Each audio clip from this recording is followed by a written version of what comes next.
When we think about customer value, it's pretty tempting to boil it down to a simple formula: benefits minus cost. But the truth is, that's way too simplistic. Real strategic advantage, the kind that lasts, comes from seeing value for what it really is: a multidimensional framework. A framework with different domains you can either master or get blindsided by.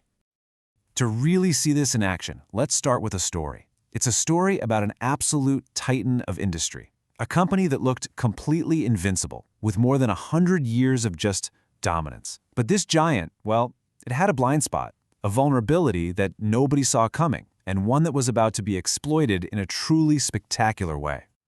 So on one side of the ring, you've got Gillette, a name everyone knows, built on a century of just relentless innovation. And on the other side, you had these upstarts, right? Companies like Dollar Shave Club and Harry's, who rocketed to billion-dollar valuations in less than 5 years. So the big question is, how? How in the world does a market leader with that much history get so completely outplayed so fast? I mean, if you look at Gillette's history, it was a masterclass in making a product better. They started with the very first safety razor back in 1903, a huge leap forward. Then they moved to disposable blades, and then of course came the razor wars. You remember? Adding a second blade, then a third, a fourth, always chasing an even closer shave. Their strategy was laser-focused on one thing and one thing only: making the razor perform better. But that singular focus, the very thing that made them so strong for so long, well, it eventually turned into a trap. Gillette basically walked right into what you could call the one-dimensional trap, and it left them completely exposed. This quote here, it just nails the problem. It's such a common mistake. Putting all your eggs in one basket, pouring all your resources into perfecting just one piece of the puzzle. It seems logical, right? Just keep improving what you're known for. But that kind of hyper-focus, it doesn't just lead to diminishing returns. It creates huge, gaping holes in the areas you've been ignoring. And here's where you see that problem of diminishing returns, live and in color. Gillette was busy adding a fifth blade, a sixth blade, but for most people, the shave was already fine. It was good enough. They just didn't care about these tiny, marginal improvements anymore. But the prices? Oh, the prices kept going up, creating this massive canyon between the value people felt they were getting and what they were actually paying.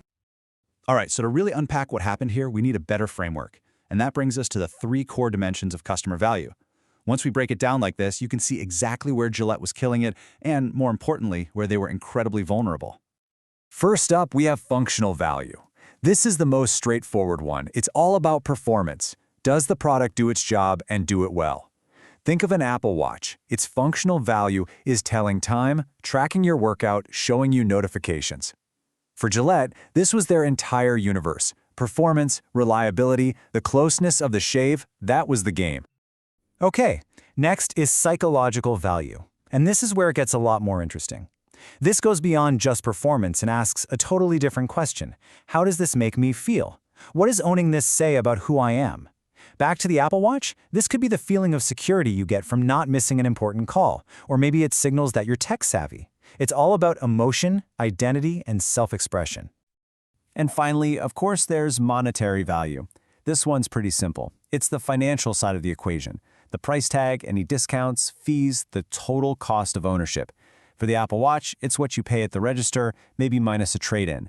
It's the most tangible dimension. And as Gillette was about to find out, it can be a devastating weapon for a competitor. So, now that we have our framework, functional, psychological, and monetary, let's go back to the scene of the crime. We can now deconstruct exactly how Gillette's challengers took apart their market leadership, piece by piece. So that big question we started with, it's not such a mystery anymore, is it? Using this new lens, you can see the openings plain as day. Gillette's obsession with functional value, while ignoring the other 2 dimensions, wasn't just a strategy. It was practically an open invitation for someone to come in and attack them where they were weakest. This chart just lays it all out crystal clear. Look at Gillette, maxed out on functional value, but at a super high cost, which created negative monetary value. So what did Dollar Shave Club do? They attacked on one thing and one thing only: monetary value. Their whole message was, hey, our blades are good enough and they cost a fraction of the price. Simple. Brilliant. Then Harry's comes along and takes a totally different angle.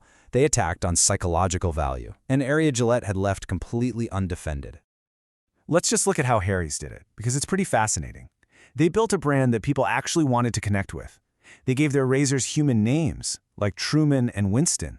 These modern, bright designs, eco-friendly packaging. They built a story that was about identity and values, not just about the technology of shaving. They literally created psychological value from thin air, right where Gillette had nothing. And the result of this two-front war? Well, you can see it right here. It was swift and it was brutal.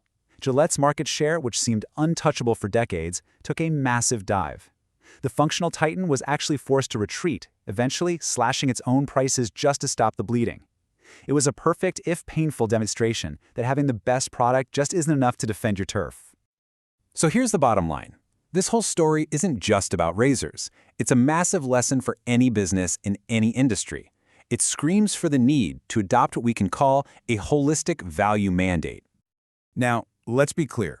The goal isn't to be a 10 out of 10 on all 3 dimensions. That's impossible, and it's bad strategy. The real mandate is to understand all 3, and then to be smart about where you put your resources to create the best total package for your customer. It's about knowing when you've hit the point of diminishing returns in one area and having the courage to shift your focus. And that really brings this whole analysis right back to you. Every business, every product, every service has a focus. And because it has a focus, it has a potential blind spot. So, are you a Gillette, obsessed with functional performance? Or maybe you're a one-trick pony on price, completely ignoring how you make your customers feel. You have to ask, where are we vulnerable?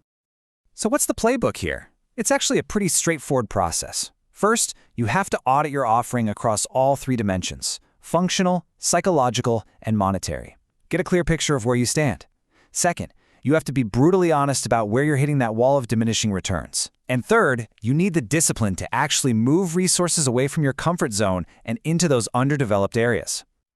And in the end, it all comes back to this one powerful idea from the source material by Alexander Chernev.